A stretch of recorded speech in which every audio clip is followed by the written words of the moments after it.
대표하여 송영기 소나무당 대표께서 헌화와 분양을 하시겠습니다. 여기는 5월 30일에 마지막 날이죠.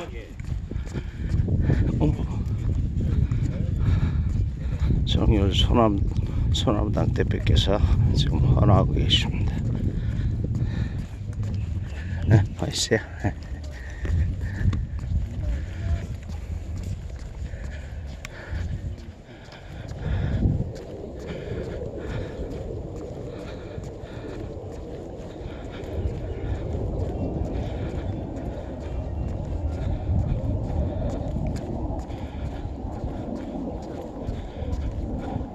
다음은 5.18 민주운동 희생명령에 대하여 경례와 묵념을 올리겠습니다. 5.18 민주운동 희생명령에 대하여 경례. 악. 일도 묵념.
이상으로 참배를 마치겠습니다.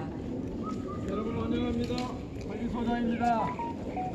1일 5일 신하는 소나무당이 됐으면 좋겠습니다. 일치월장. 폰 바꿨어. 바꿨어. 핸드폰 몇 개예요? 응? 핸드폰 몇 개예요? 카메라? 아니 핸드폰 아, 몇 개? 3개. 에이, 세 개? 근데 다 고만고만해. 60기가 막 그래가지고. 팔팔한 소나무 윤석열 즉각 퇴진. 아주 좋은 그림입니다. 정치 1번지 광주 성윤과 함께합니다. 아주 좋습니다. 눈에 확 띄네. 들고 계신 분의 미모도 상당한데. 네.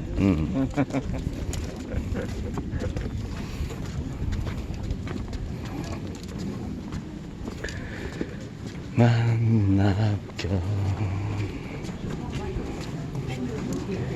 저기구만. 좀 문제학.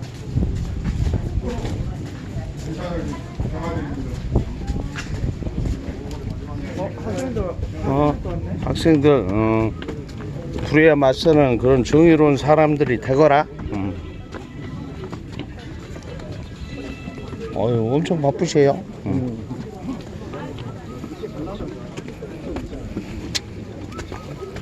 자. 이런 거던가?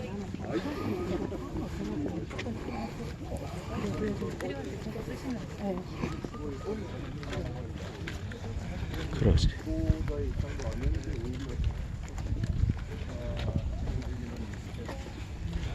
죽어서 살아남은 자의 부채의식을 가지고 지금까지 살아왔습니다. 전영진 군의 아버지는 아시다시피 전계량 어르신인데 초기 5.18 유가족 회장을 맡아서 어려운 시기에 5.18 정신을 실천하게 어머니랑 같이 노력을 했고, 이번 선거 때도 영진이 아버지 전계량 어르신이 제 아내의 손을 잡고 도와주고 해서 이야기를 듣고 너무 감사의 마음이 들었습니다. 저희가 5.18 운동이 끝나고 나서 이제 다시 학교가 문을 열고 복학했을 때 영진이의 빈 자리에 하얀 국화꽃을 꽂아놓고, 그때는 뭐 김남주 시인의 시 같은 게 없어서 김춘수 시인의 그 헝가리 부다페스트의 소련군 진압에 죽었던 다중공항에 산업이 유튜브 넘는 치면 동구의 댓글 안 척도 올라가. 느닷없이 댓글 없어. 날아드는 그 소련제 총탄에 나도 없어. 쓰러졌던 댓글이 없어요? 그한 요건 소녀의 죽음을 녹화만 하는 거야. 녹화는? 애도하는 그 시를 우리가 낭송하면서 이 정현진 군의 죽음을 위로하고 비통했던 게 엊그제 같습니다. 올 때마다 우리 제 고등학교 동문들이 영진이 묘를 찾아서 이렇게 참배를 하고 있습니다.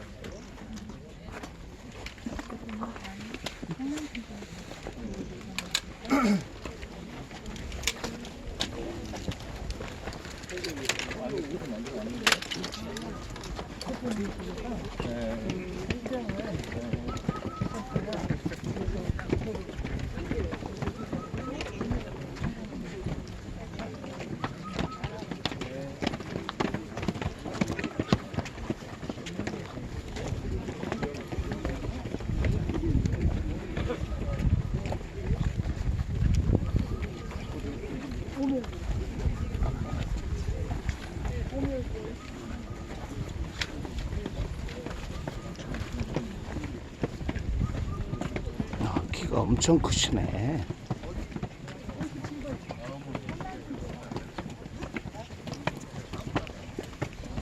응? 여사님 안 오셨네.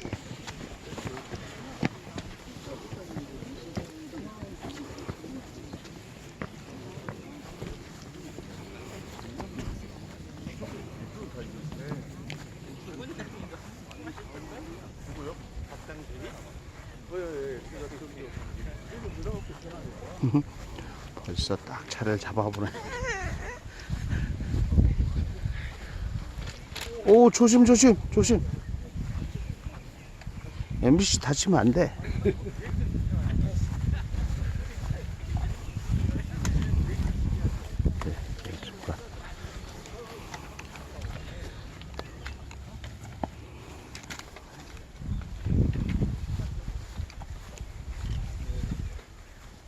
손남순 변호사님은 이 당시에 이번 정부에서 저희 시민들을 지키고 민주화 운동을 지키는 이런 상징적인 지도자였습니다.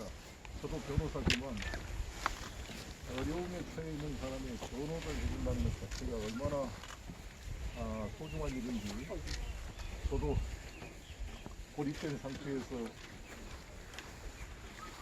싸우고 있는데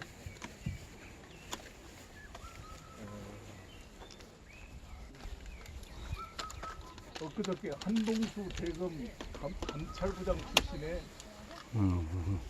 그 변호사가 저를 접견을 왔습니다. 여러분 책도 냈었죠. 한동수 감찰부장이 이번에 검찰의 저는 권력의 심장부에 윤석열 검찰총장 밑에서 대검 감찰부장으로 이문정 검사랑 함께 검찰 내부의 문제를 몸으로 체험하고 한명숙 총리 모해 위증 사건에 대해서 밝히고자 했던 한동수 그분이 저를 찾아왔어요. 그래서 저는 한 번도 본 적이 없는데 어떻게 시간을 내서 저를 만나러 오셨습니까? 이렇게 여쭤봤더니 자기가 밖에서 보니까 송영길이 너무 편들어준 국회의원도 없고 너무 외롭게 싸우고 있어서 자기가 마음이 짠했다. 그래서 자기가 법원에 재판 때 갈 때마다 통합당 당원 한 사람이 유튜브를 하면서 송영길 석방이라 외친 걸 보고 자기가 좀 무심했구나. 꼭 한번 격려를 하러 가야 되겠다 해서 왔어요. 그래서 한번 너무 고마웠습니다. 그래서 이 변호사라는 게 십계명에도 남을 이웃을 해하려고 거짓짓만 하지 마라 그랬는데 이렇게 어려운 있는 우리 시민들을 지키고 변론을 해주신 우리 인권 민주노의 상진 황남순 변호사님이야말로 이 5월 정신을 계승하는 분이다 이렇게 생각합니다.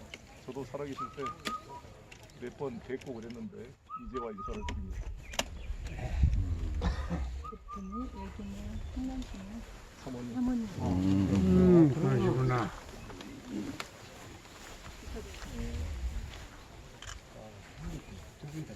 비석을 한 번만 만져주세요.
예, 예. 아, 그때, 피켓 드셨던 분. 네. 아유, 고맙습니다. 정말 기쁜 날이네. 학수고대 했던 날.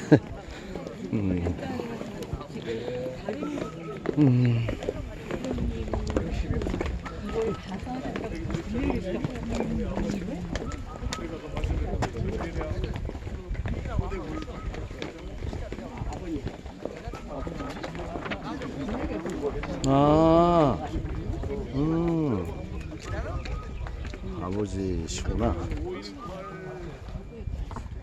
지나고 나서 처음으로 MBC에서 공식적으로 어머니의 눈물이라는 어머니 노래라는 그 다큐멘터리 5.18 나와 처음 나왔습니다.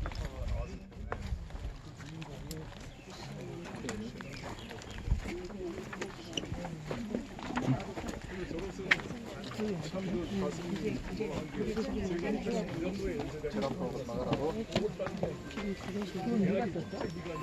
옛날에 대구에 써갖고 이거 다 선거처럼 써갖고 이런 거는 그때 시작하여 새로 이수고 제잘제잘 웃고 다니는 평화로운 백양로였습니다. 저로서는 5.18 1년째 그 백양로의 분위기에 적응할 수가 없어서 통곡을 하고 괴로워할 때 서울대학교에서 연락이 왔어요. 5월 27일 날 개헌군이 진압한 그날입니다. 그날 학생이 중앙도서관에 아크로폴리스로 투신자살했다. 이 소식이 쫙 퍼져가지고 바로 148번, 142번 버스를 타고 서울대 관악 캠퍼스로 가가지고 서울대 친구들하고 같이 눈물 흘리면서 데모를 했는데 그 학생이 바로 김태훈이었습니다. 5.18 이후로 최초로 전두환 물러가라 살인마 퇴진하라고 외치고 투신했던 김태훈 학생이 서울대학교 경제학과 4학년이었고 제가 아는 형이었습니다. 광주일고 22에 정말 제 둘째 형이 광주일고 22였는데 그때 고등학교 둘째 형과 친구여서 제가 형 공부할 때 저녁 도시락 갖다 주면 태훈이 형과 같이 인사도 하고 뵙고 그랬는데 그 광주일고 출신 김태훈 서울대 경제과 4학년이 5.18 이후 최초로 모두가 침묵할 때 외쳤던 분이었습니다. 그때 그날 하루 종일 눈물을 흘리면서 전두환 타고자고 데모했던 제가 그래 같은데 아무튼 이런 분들의 피와 땀이 뭉쳐서 지금의 민주공화국을 만들었는데 윤석열 검찰 못된 성렬이. 이 정권에 의해서 이게 허물어지고 있어서 다시 5월 정신을 계승해야 될 그런 다짐을 해보게 됩니다.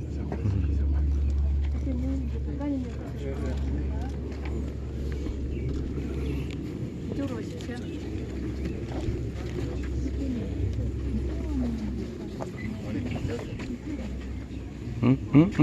미리 차를 잡고 계시네. 네. 왜 태극기가 다 꽂혀 있죠? 5.18 그거. 아, 그거. 5월 동안은 이걸 꽂아 놓는구만.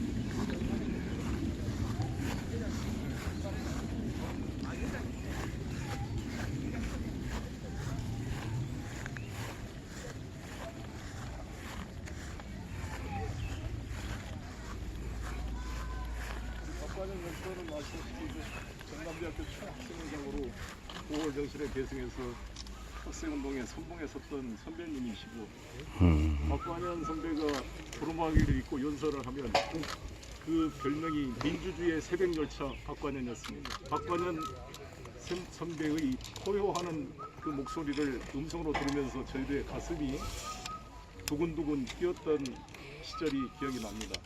박관현 선배의 누님이 이번에 어머니의 노래, 5월 어머니 노래 그 노래를 하신다 그래서 내일 연세대학교 아마추어도 참가 보려고 합니다.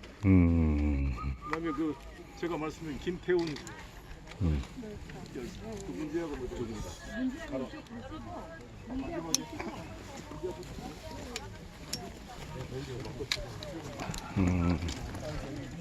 바로 박관현.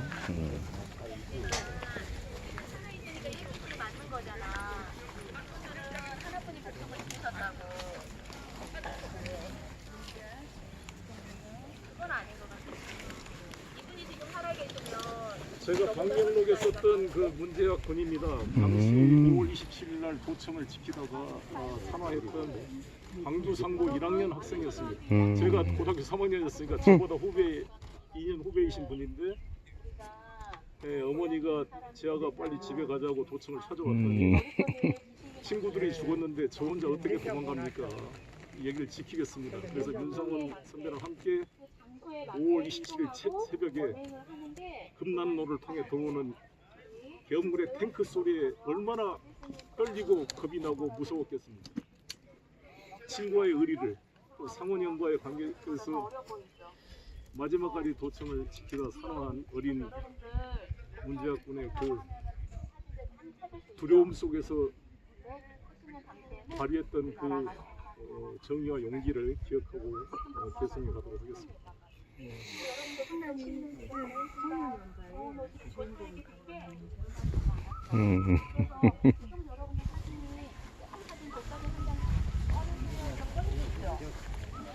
야.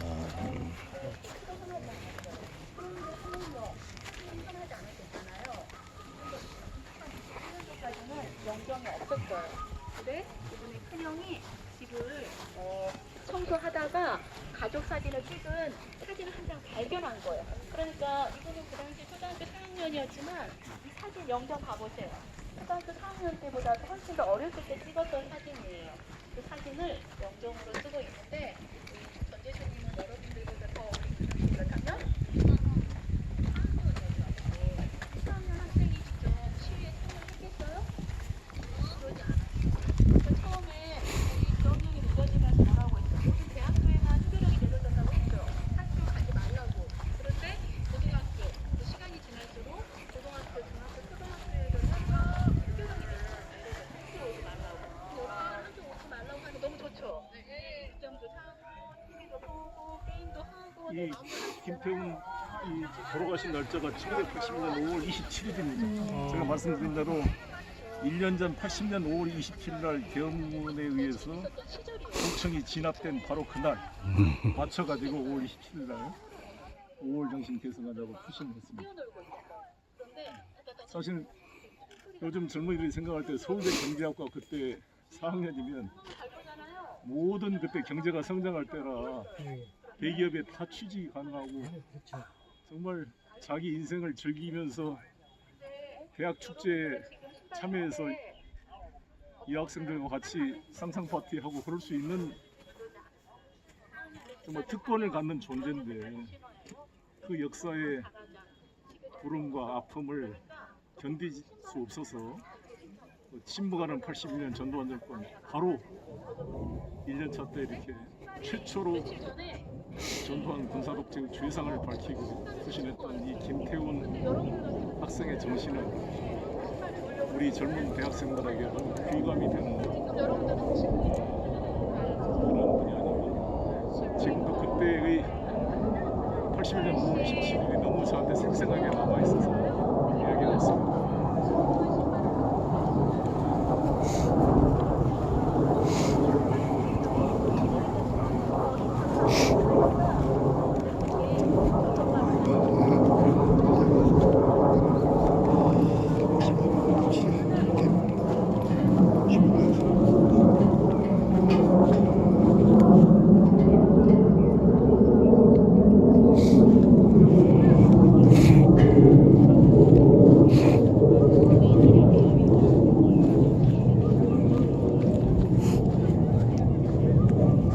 5.18 잃지 않는 아이들. 5.18 싸움의 현장에 있는 어른들, 5.18의 정신을 이어가는 아이들.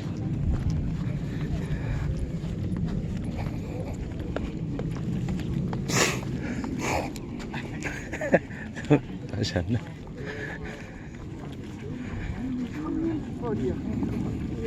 같은 학년이야?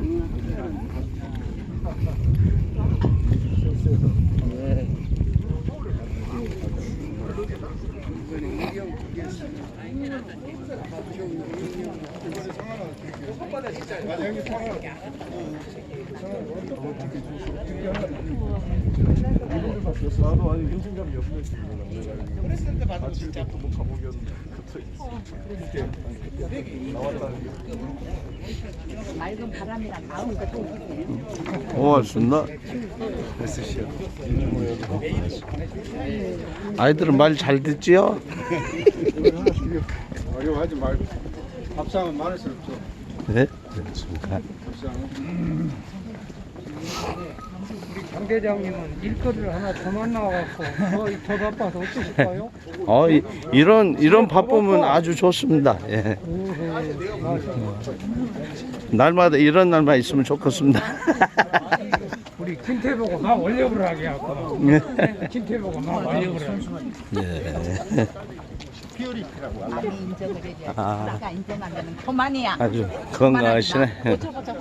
고쳐봐줘. 언니가 뭐라냐? 나 깨놨다가 뭐 듣고 있어 그래가지고 뻥이라고 하고 있어. 아유, 아니 주경 야독이신가요? 낮에는 밭에서 일하시고, 아유, 당연하지. 야, 엄청나십니다. 체력. 밭에서 사시더만요. 그 정도 해야 되지 않겠어? 예, 그죠. 어떤 사람은 민주화를 위해서 죽은 사람도 그렇지. 아주 참. 우리 고구마, 마늘, 고추들이 아주 크신 사랑을 받고 그렇게 자라고 쏙쏙 자라고 있습니다. 여기서 또 뭐 하신댔죠?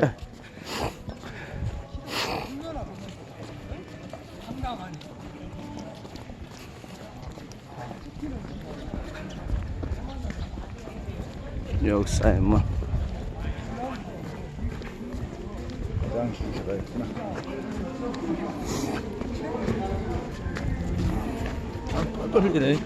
예, 반갑습니다. 자주 뵙습니다. 오늘 아주 기분 좋습니다. 예.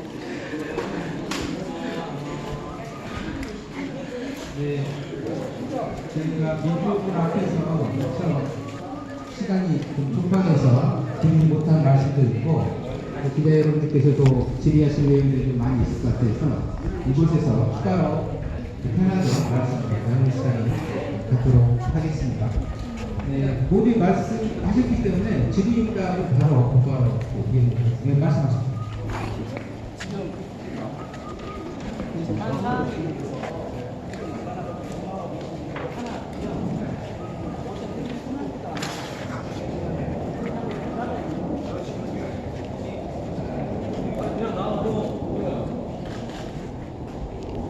일단 그 재판 상황에서 어제 제가 서울시 앞에서 말씀한 것처럼 재판부의 구속 결정에 대해서 감사를 표시했고요.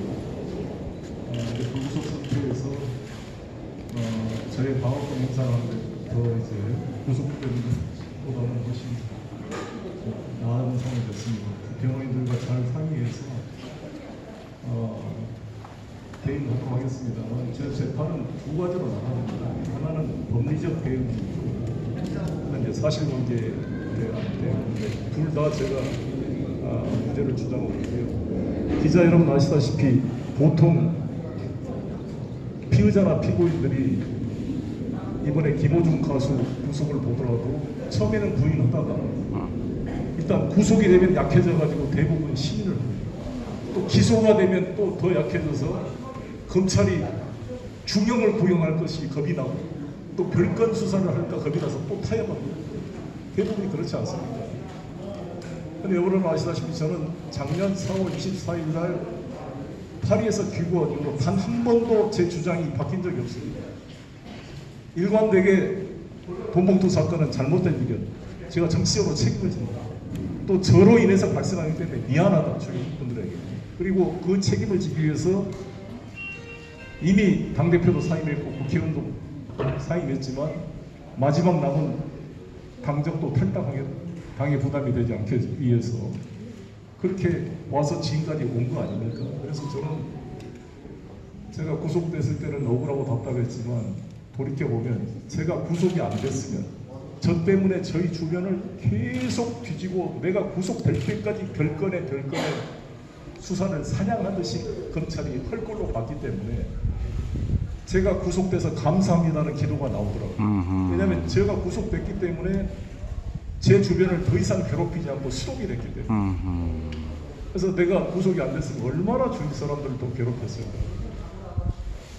그런 생각으로 나왔고요. 못된 남자. 그래서 제가 이제 법리적으로는 제가 유튜브에서도 자세히 나중에 제가 매불쇼를 다음 주에 화요일날 하도록 했습니다. 설명을 드리겠습니다만 검찰청법 4조 1항 2항 3항을 제가 달달 외웠습니다.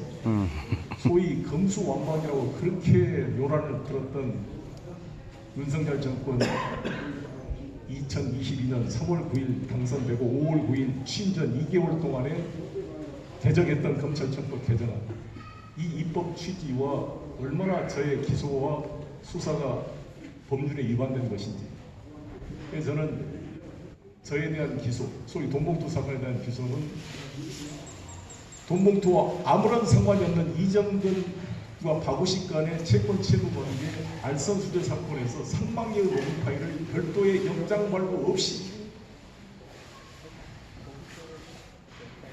이 별건 수사를 통해서 기소한 사건입니다. 이것은 위법수익 증거 배제 법칙에 따라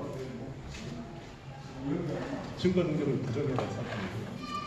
검사의 수사 개시 권한을 아시다시피 검찰청법 4조 1항에 경제사고, 무패사고, 공직자 선거, 대형 참사, 방위산업 6가지에 한해서 검찰이 1차 수사권을 가지고 나머지는 사법경찰관한테 맡기고 송치한 사건만 처리하도록 이낙연 대표 때 검경수사권 조정을 해서 개정을 했습니다. 근데 이것도 부족하다 그래서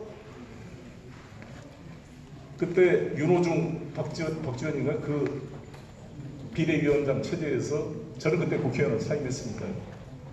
다시 개정한 것이 부패 경제 범죄만 놔두고 나머지 4개는 삭제를 했습니다. 그런데 이 한동훈 체제에 들어와서 부패 경제 등자란 말이 하나 들어있다는 이유로 대통령을 통해서 모든 걸 다시 확장시켜버렸습니다. 그래서 선거가 분명히 제외됐는데 정당법과 공직선거법을 이 부패 범죄 등이라는 명분으로 시행령에 다시 검찰 수사 대상으로 다 집어넣었습니다. 이것은 법령이 위임한 한계를 일탈한 위법적인 명령으로 헌법 위반입니다. 그래서 제가 대법원에 이 한동훈 시행령의 헌법 위반을 제소를 하려고 합니다.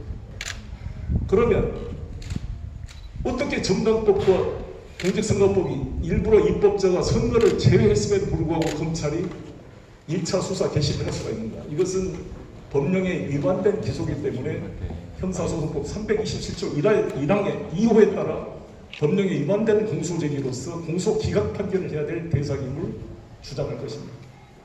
그리고 제가 계속 강조하지만 공직선거법은 6개월의 공소시효가 있지만 정당법은 6개월 공소시효가 없는 입법의 분리 상태입니다. 평등권 침해입니다.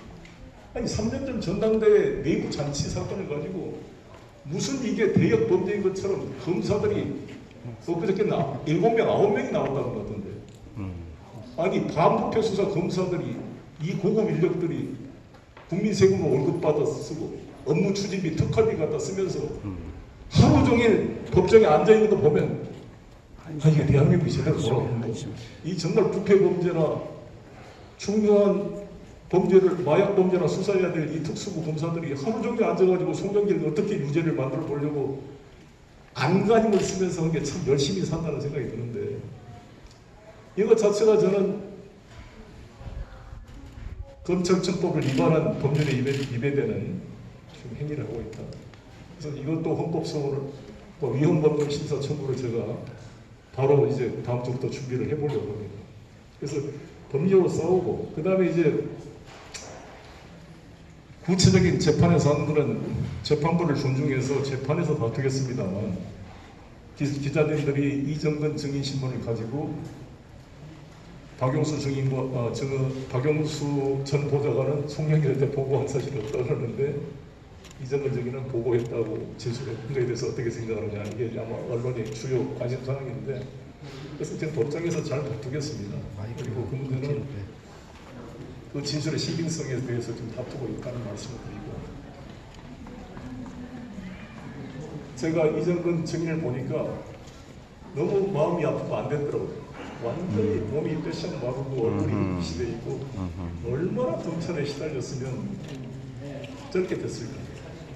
본인도 억울함을 표시하고 있는데, 아무튼 이 검찰과의 관계 그 증언들은 가지고 그렇게 검찰이 원하는 증언을 했음에도 불구하고 이정근 증인조차도 송영길과 동봉 문제에 사전 지시를 받고 상의한 적이 없다고 진술을 했습니다. 쟁점이 된 게 사후에 보고했느냐의 문제가 아닙니다. 난 전혀 기억도 없고 나는 그런 사실이 없다고 주장하고 있는데, 그런 게 다투어야 될 문제인데, 그러니까 지금까지 2년 동안 수많은 조사를 통해서 이 동봉된 자금을 송영길이 만들어서 줬구나, 내가 누구한테 돈을 받아와서 갖다 쓰라고 지시를 했구나, 사전에 상의 모의한 적이 없습니다. 단지 사후에 내가 알았냐 보고했냐 가지고 싸우고 있는 거잖아요. 이 문제는 원내에서가 성실하게 다투겠다는 말씀을 드리겠습니다. 방명록에 광주 시민이 되어라고 쓰셨어요. 네. 그렇다라고 하면 여기에서 광주의 제2막의 정치를 하겠다라고 읽혀지는데, 사실 그 다음에 정치 행보가 좀 궁금하기는 합니다.